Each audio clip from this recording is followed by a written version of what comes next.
खबर चीन की हरकत को लेकर है। चीन की कायराना हरकत एक बार फिर से सामने आई है। लद्दाख में पैंगोंग झील के पास चीन की नई चाल देखने को मिली।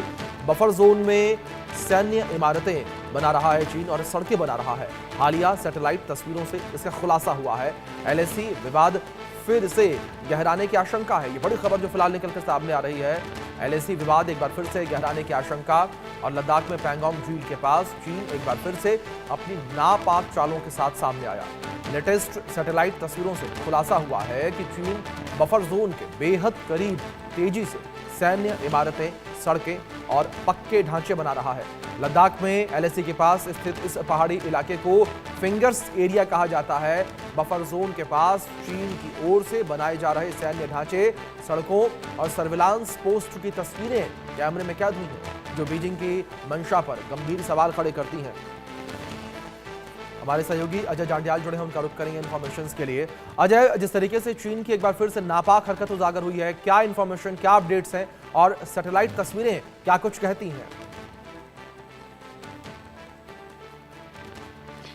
देखिए, बिल्कुल जिस तरीके से लगातार लद्दाख के दूसरी तरफ यानी कि एलएसी के दूसरी तरफ जो चीन जो है हरकत कर रहा है, लगातार वहां पर चीज़ें बनाने की इंफ्रास्ट्रक्चर खड़ा कर रहा है, उस चीज़ की आशंका भारत को पहले से है और भारत इस चीज़ पर नज़र में रखे हुए है। मगर जिस तरीके से ये चीन कर रहा है, उससे एक चीज़ तो बड़ी स्पष्ट हो जाती है कि चीन बेशक वार्ता को लेकर दोनों देश आगे बढ़ रहे हों, मगर चीन के दिमाग में, चीन के दिल में अभी भी शरारत वैसी ही है और चीनी सेना जो है वो अभी भी शरारत के मन बनाकर इस तरह की हरकतों को कर रही है। हालांकि भारत भी उससे निपटने की पूरी तैयारी जो है वो लद्दाख या अरुणाचल प्रदेश का जो इलाका है वहां पे कर रहा है। मगर चीन अगर इस तरह से छुपा रुस्तम है, चीन इस तरह से छुप छुप कर वहां पर बंकर, वहां पर अपने ऑयल जो डंप है या एम्यूनिशन डंप बना रहा है, वहां पर बंकर्स बना रहा है, तो उसके पीछे की वजह जो है वो यही हो सकती है कि चीन जो है अपनी चालबाजियों से बाज नहीं आने वाला। बिल्कुल जाहिर तौर पर अजय कि चीन अपनी चालबाजियों से बाज आता नजर नहीं आ रहा। लेकिन दूसरी ओर अजय, अगर बात चीन को लेकर करें, चीन एक और लगातार जो द्विपक्षीय संबंध है उन्हें मजबूत करने की कोशिश कर रहा है भारत से। उसने ये कहा भी है, दूसरी भारत की तरफ से भी ऐसे काम किए जा रहे हैं, लेकिन इस बीच चीन की तरफ से इस तरीके की नापाक हरकतें करना। देखिए, बिल्कुल जिस तरीके से चीन ये कर रहा है, अगर आप देखें तो जब पैंगोंग में फिंगर्स पर जो दोनों देशों के बीच विवाद हुआ था, जब चीन ने वहाँ पर कहीं ना कहीं इलाके को हथियाने की कोशिश की थी, इनकर्जन की कोशिश की थी, उसे भारतीय सुरक्षा, भारतीय सेना ने जो है वो नाकाम कर दिया था।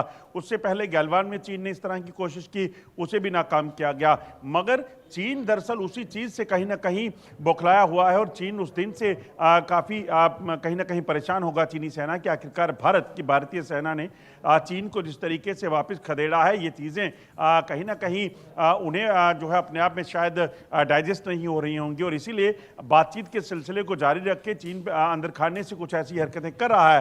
हालांकि डिफेंस मिनिस्ट्री की तरफ से अभी तक कोई औपचारिक इस पर बयान नहीं दिया गया है, मगर सूत्रों की माने तो सुरक्षा एजेंसियां जो हैं, भारतीय सेना जो है वो तमाम चीज़ों पर नज़र रखे हुए है और जब भी बैठकें होती हैं तो तमाम मुद्दों पर बात की जाती है कि आखिर जो चीन की शरारत वहां पे चल रही है या चीन जो वहां पे इंफ्रास्ट्रक्चर खड़ा कर रहा है उसके पीछे उसकी मंशा क्या है। मगर इसके साथ साथ जैसा अभिषेक आपने भी कहा कि सेना जो है अपनी तरफ भी तैयारियां पूरी किए हुए है, क्योंकि ये भारत जो है ये वो भारत नहीं है जिस भारत को सिर्फ सहने की जो है वो सीखा हो। भारत अब चीज़ों को लेकर जवाबी कार्रवाई करना जानता है। गैलवन में चीन ने देखा, लद्दाख में पैंगोंग में चीन ने देखा और पाकिस्तान को भी इस चीज़ को भली भांति समझा दिया गया है। ऐसे में चीन की शरारतें जो चल रही हैं उस पर कहीं ना कहीं नजरें रखी जा रही हैं, उस पर नजर रखी जा रही है और उसके साथ साथ इस चीज़ को भी सुनिश्चित किया जा रहा है कि जब कभी इस तरह की परिस्थितियां बने तो उससे निपटने की भी तैयारी पूरी रखी जाए। जी अजय, लेकिन दूसरी ओर 2020 में जिस तरीके से दोनों देशों के बीच समझौता हुआ था, अगर उस समझौते को लेकर बात करें तो चीन के द्वारा उस समझौते का भी खुले तौर पर उल्लंघन किया जा रहा है। देखिए अभिषेक जी, एक चीज तो माननी पड़ेगी कि चीन ने पिछले कई दशकों से इस तरह की शरारतें, इस तरह की इनकर्जन, घुसपैठ करने के प्रयास जो है वो भारत में करता रहा है, चाहे वो लद्दाख हो, चाहे अरुणाचल प्रदेश का इलाका हो या कुछ भी हो। दरअसल चीन इस तरह की टैक्टिक्स के साथ वहां पर दबाव बनाता है और उस दबाव से कहीं ना कहीं भारतीय सेना बड़े कड़े तरीके से मुकाबला करती है। और शायद इसी वजह से जब गैलवान हुआ उसके बाद बातचीत का सिलसिला शुरू हुआ, ताकि दोनों देश, क्योंकि हो क्या रहा था कि जो एलएसी है, एलएसी पर दरअसल डिमार्केशन किसी चीज की नहीं होती है। एक अनुमान लगाया जाता है कि ये हिस्सा जो है उस तरफ का है, कुछ हिस्सा इस तरफ का है। मगर जब इस चीज को लेकर कुछ विवाद हुआ तो तब बैठकों का सिलसिला शुरू हुआ, ताकि जो प्री गैलवान कंडीशन थी उसको कायम रखा जा सके, वहां पर दोनों देशों की सेनाएं जो है आपस में भिड़े ना, उन चीजों को जो है वो कायम रखा जा सके। मगर उस चीज के बाद बातचीत का सिलसिला लगातार चला, कई राउंड्स की बातचीत जो है हुई।